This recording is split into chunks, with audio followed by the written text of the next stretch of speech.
Welcome back to GFN Gaming and Thea 7. I'm Russ and it has been a crazy year for the channel, so at the start of this video I just want to thank you all for watching the content that I put out. That's my sincerity quota for the year done now, so back to the silliness as scheduled. We are on to game 15 of the narrative campaign and I'm going to start working towards the end of it in a hopefully suitably epic way. You're watching this so you are already helping and supporting the channel, however, huge shout out to my patrons who give their extra support. And if you want to do that as well, you can get ad-free early access to all the content and you can even voice a character in the campaign. I also have to plug my podcast, Kill Team Casuals. You'll find it where all good podcasts dwell, and it's the best ever Kill Team podcast that features hosts in 3 different time zones. Fact. But without further ado, let's get back into the story. Welcome back to Thea 7 and the Ventress system. As the forces of the cult tear through the Imperium's defenses planetside, foul demons battle with Admech forces on the fringes of the system. A host of alien hive ships tear through the void, devouring all in its path, and an Inquisitor in search of a lost fugitive arrives at Central Command. We journey back to the Blood Angels, transporting an experimental vortex bomb to the brain of this HIVE Fleet craft. With a slim hope to survive this battle and return to the fight, they continue on. But battling through waves of Tyranids might be a task too far for the brave Astartes of the Angel's Wrath. Commander, Archimus. Wingman heavy resistance payload is under threat. Keep moving, Gabriel. We can't risk a direct hit on the bomb. It's too unstable. Copy that. I'll do my best, Commander. I'll get some speeders to close around the escort. Draw their fire. Rocket. Move. Create a perimeter around the bomb. Formation Gamma. Now. Archimus, we've been grounded. Enemy closing in. Beacon signal is lit. What are your orders? Over? Protect the bomb, Gabriel. I don't need to tell you we won't get a second shot at this. I understand, Archimus. We'll be with you as soon as we can, Gabriel. Fantastic. Arm some bigger ones to hang back until you're here. Hilarious as ever, Gabriel. I should have been a dramaturge, Archimus. Shakespeare's got nothing on me. Focus, Captain. We need that bomb. Protect the asset at all costs. Just like on Fallon Farm, remember? Throne of the Emperor, do I remember? I died. Twice. Here he is. Captain Melodrama reporting for service. I'm not sure I like how casual we've become since this whole suicide mission began, Archimus. Stop pouting, Gabriel. Start killing. That's an order. Over and out. Aye, Commander. Form up, brothers. This bomb is our last best chance at getting off this Xenos hellhole. No backward step. We meet this horde with hate in our hearts, with violence. We are Astartes. There are none in the galaxy that may call us equal. Our foes deserve pity, but we shall give them none. Death to the Xenos. Death to all the Xenos. For Sanguinius. For Baal.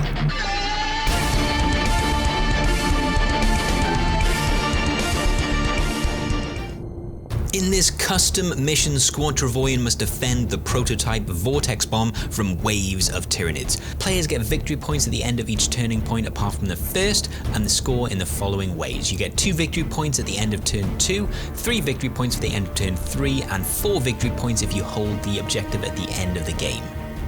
Both players have also taken thematic tac ops. The Intercession squad have taken security, getting damage limitation, seize ground and hold the line. This terrain piece will be their seize ground objective. On to the HIVE Fleet now, and they have gone for the very apt Seek and Destroy, getting Rout, Headhunter and Challenge. Additionally, the HIVE Fleet player will start with an additional fire team, and to represent the endless waves, each killed operative can return to combat at the start of each turn. Turn 2 they return on a 5+, turn 3 they return on a 4+, and on turn 4 they return on a 3+. And these are the challenge targets. Let's have a look at the teams taking part, starting with the Intercession squad. The chapter tactics selected for Squad Travoyan were durable and rapid, reducing critical damage by 1, and rapid gives the operative plus triangle to its movement characteristic. Leading the squad is an assault intercessor armed with plasma pistol and chainsword. Next up we have an intercessor gunner armed with an auxiliary grenade launcher.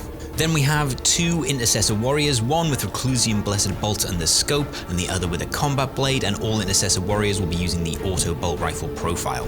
And then we have 2 Assault Intercessors, lovingly proxied with Reavers here because they never get any use otherwise, and the remaining equipment points will go to Sergeant Travoyan, who will have a tilting shield. That's the Intercession squad list. They should easily outclass a Hive Fleet kill team, right? But how about 3 fire teams that never die? Let's move over and see what the Hive Fleet team looks like. This needs to be an endless wave, so the Hive Fleet have brought 2 fire teams of 5 Gene Stealers and 1 Horde fire team of 8 Termagants. The Hive Fleet will be led by this Gene Stealer. His base is marked and he has green socks. He'll be joined by 5 Gene Stealers armed with acid maws that sadly don't come back after they die, and then an additional 4 Gene Stealers to make up the first 2 fire teams. And then finally an 8-man fire team of Termagants, all armed with flesh borers. At the end of every turn, any downed Hive Fleet operative can return on a dice roll, and in addition, the Hive Fleet will get to resolve 2 recon actions and automatically get the initiative on turn 1. Against this horde of endless foes, Squad Travoyan must hold out. If at all possible, they have objectives to seize grounds and avoid injuries, but at all costs, the bomb must not be lost. For the Hive Fleet, their goals are much simpler. Driven on by the ceaseless pulses of the hive mind, they race across the surface of their living ship, wasps defending their hive. They fall like waves against the immovable object of the Astartes. As the Intercession squad fortify their position, the prepared Hive Fleet forces take the first of their 2 recon actions, dashing forward before a pulse of synaptic energy drives the beast to stalk further forward. Slipping from the shadows, the Gene Stealer moves out of concealment to charge straight into Sergeant Travoyan. With barely enough time to thumb the activation on his eviscerated chainsword, the Sergeant is immediately on the defensive. However, an Astartes is never truly unprepared for combat, and he makes swift work of the lowly Xenos creature. With the first move made, it is the Intercession squad's turn to respond. Intercessor Gunner Theophilus marches forward, loading a frag grenade as he goes and takes aim at the approaching swarm ahead of him and fires. The frag grenade explodes, catching 3 of the creatures in its blast, injuring 2 and killing another. Theophilus then dashes back into formation, loading a fresh frag grenade as he does. On the right flank, 2 Termagants move forward, and Intercessor Warrior Garrix races forward. Slamming into cover, he brings his auto bolt rifle up to bear and it barks out twice. 2 short controlled bursts rip into the Gene Stealers previously damaged in the frag blast. Garrix fires twice, making quick work of both. Although all but clearing 1 group, Garrix raced too far forward and doesn't see until it's too late the Gene Stealer that was stalking him as it charges into combat. Caught unaware by the Xenos, Garrix manages to draw his combat blade to strike, but isn't able to fend off the relentless onslaught of the Gene Stealer and falls in combat. Looking to clear the other flank, Intercessor Warrior Alido darts forward. Auto bolt rifle freshly loaded with Reclusium Blessed Bolts, targeting a Gene Stealer and a Termagant close together, he fires. Mass reactive shells saturate the area, reducing both Xenos to lifeless puddles. Loading a fresh magazine, Alido keeps his sight trained, waiting for another chance to fire. Unaware that with that kill, a challenge will now never be met. 2 Termagants stalk towards their prey. Impulse controls their actions and they reach out with their mutated limbs. A pulse of bioelectricity awakens the brood within. Driven to a frenzy, the borer beetles housed in the weapons fly forward towards the Marines, however are unable to penetrate through the power armor into the flesh below. Seeing his brothers under fire, Assault Intercessor Letalis readies his blade and crashes into combat. His strikes are lethal and blindingly fast. Making quick work of the Gene Stealer, he turns to the Termagant but is unable to land a blow as the creature ducks away from the Astartes now looming over it. 2 more of the smaller Xenos creatures race into position as Assault Intercessor Sergeant Travoyan moves to secure their secondary objective. As he rounds the corner of the rocky protrusion, he sees a Termagant. Allowing his plasma pistol to overheat, he unleashes a deadly volley into the creature, reducing it to cinders. As Xenos creatures die, yet more race forward towards the Marines' lines, and Assault Intercessor Loxley moves to secure the experimental vortex bomb. With Gene Stealers closing in on their precious cargo, Intercessor Warrior Aledo readies himself to fire again, this time in Overwatch. His bolter barks out again, Reclusium blessed bolts carrying death to their target. However, the Genestealer's erratic movements prove too much for the Marine and his shots sail wide. With no more opportunity for overwatch shooting, the rest of the Xenos operatives race forward. The battle has begun. The first wave of Hive Fleet operatives have crashed into the Marines' lines. Although the bomb is still under their control, with enemies closing in from all directions, the Marines will have to dig deep to survive the coming conflict. Assault Intercessor Sergeant Travoyan barks new orders into the squad comms, and each Marine readies themselves as a fresh wave of Tyranids clamber over their fallen to claw at them with relentless fury.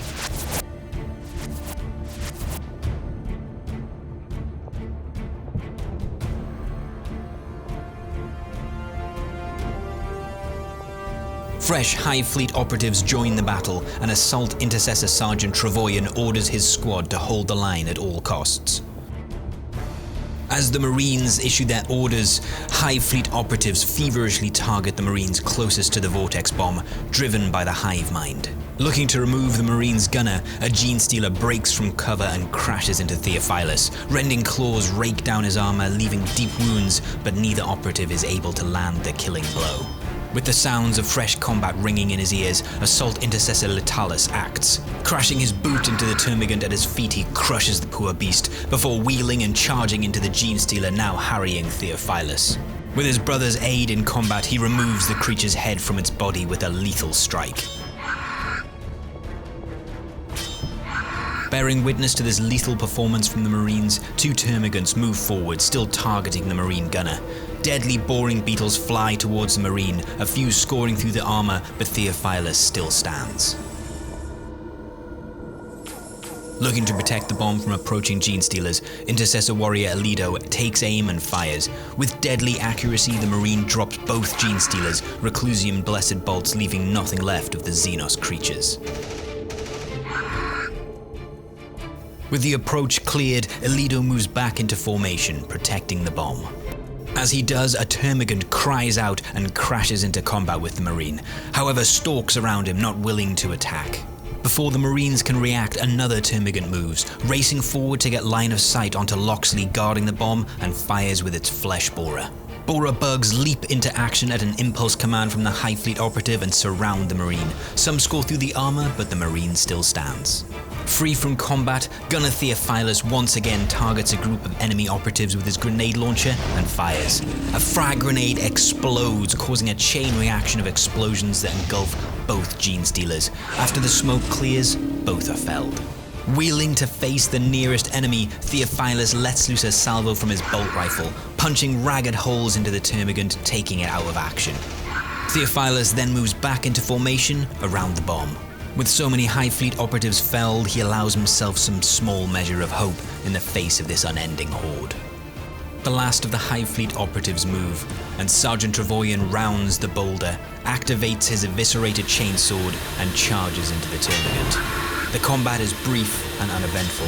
Sergeant Travoyan allows the chainsword to rev and whir a little longer, silently wishing for more worthy foes.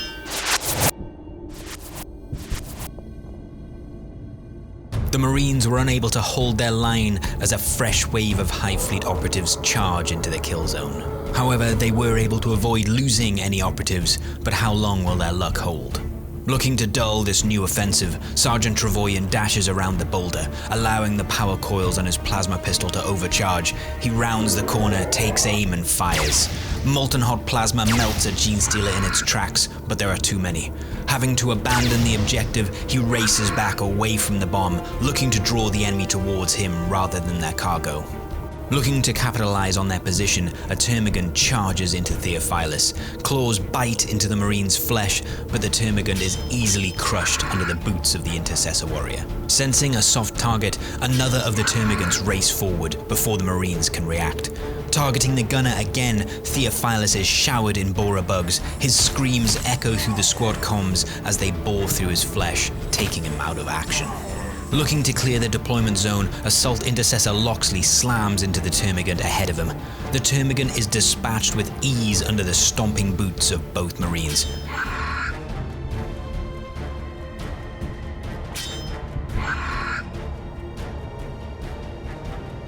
Spinning to the next target, Loxley fires with his heavy bolt pistol, punching holes into the termagant that just felled Theophilus. In a furious assault, the deployment zone is cleared by Loxley, and 2 termagants activate and charge towards their sergeant. Heavily injured from the first combat, his goal was to draw the attackers away from the bomb, and he has.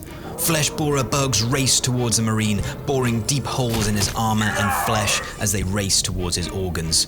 Travoyan barks out his final commands to the squad as they prepare for the final assault. A pulse of synaptic energy washes over the battlefield as Intercessor warrior Aledo races towards his fallen sergeant. Looking to clear the battlefield of the more deadly Xenos creatures, he fires into a Gene Stealer, but is unable to take it out of action. As bolter shells saturate the area, another termagant races forward towards the bomb. Eager to get back into the thick of it, Assault Intercessor Latalis charges towards the enemy. Unable to make combat, he fires with his heavy bolt pistol, taking a termagant out of action. As another termagant falls to bolter fire, a Gene Stealer stalks around the back of the Marines' lines as Aledos fires again, this time in Overwatch. Taking aim again at the Gene Stealer in his sights, Aledos fires, and once again the rounds dance around the target, failing to score a direct hit. Spooked by the bolter fire, the Gene Stealer stalks forward towards its prey.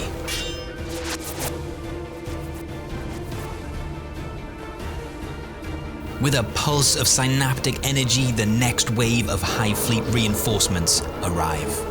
With a bestial howl, a Gene Stealer leaps onto the back of Aledos, talons punching clean through the Marine's power armor, piercing the organs beneath, taking him out of action. However, only in death does duty truly end, and Aledos is not done yet. He limps forward away from the Gene Stealer, tries to steady his aim and fires. His vision blurs and his shots are wide, and he falls to the ground, his duty ended. The Marine's lines are failing. Another Gene Stealer charges into a Marine. This time, the Xenos creature's relentless assault is too much for Assault Intercessor Latalis, and he falls in combat. Remembering the mission, Assault Intercessor Loxley pushes through the animalistic urge to kill his enemies, and he retreats to safeguard the Vortex Bomb. Yet more Gene Stealers race forward, one charging into combat with Loxley. The combat is fierce. It's one he knows he cannot lose. He takes heavy damage, but he emerges the victor. Unable to strike at the Space Marine at range, the remaining HIVE Fleet operatives race towards the remaining Assault Intercessor and the prize he fiercely guards. As the creatures advance, Loxley remains concealed as best he can. His short-range comms flickers into life as he picks up approaching reinforcements. He has to hold on. As the battle finally concludes, the HIVE Fleet operatives surround the objective, claiming the bomb. As the comms light up with new Marine contacts, Loxley knows they will not get to him in time. This is a victory for the HIVE Fleet, but he won't go quietly. So it's claimed as a victory for the HIVE Fleet, but the score is actually 6 each. The Intercession squad scored 5 victory points from the mission and 1 from damage limitation, and the HIVE Fleet scored 4 victory points from the mission and 2 from their TAC Ops, getting 1 for Headhunter and 1 for Rout. Having scored more victory points on their secondaries though, the HIVE Fleet will take the victory.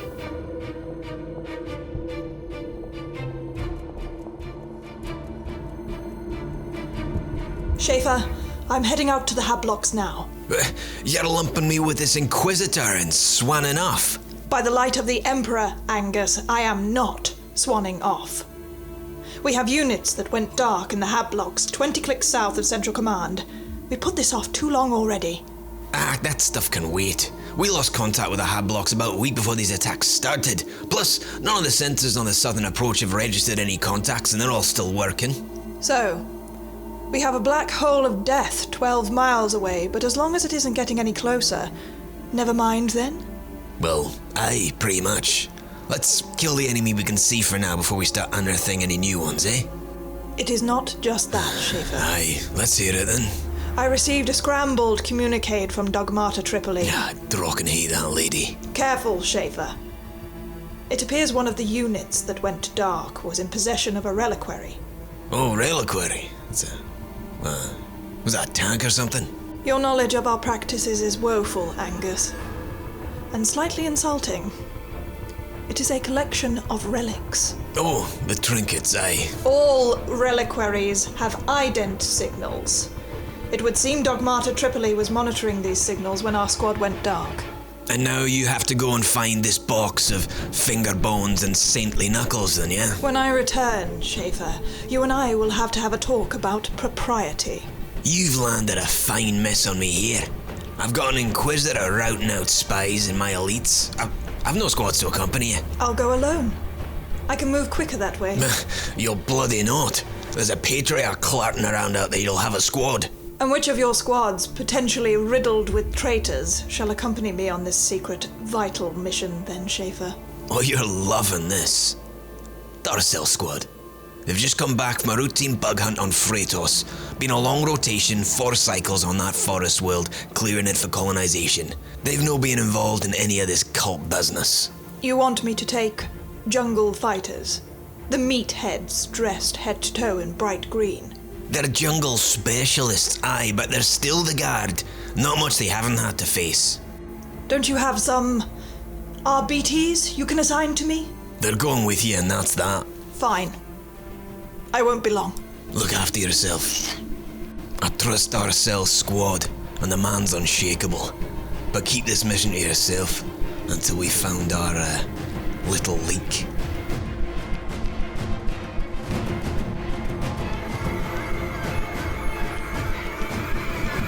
Next.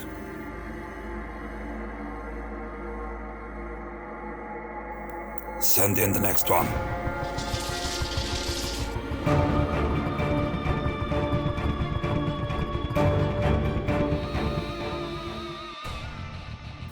If you've made it this far, as ever, thank you so much for watching. All this does help the channel and as a result help me to make more of these videos, and a massive shout out to my patrons who again help even more to keep everything running. You guys are legends, and I'll see you in the next video.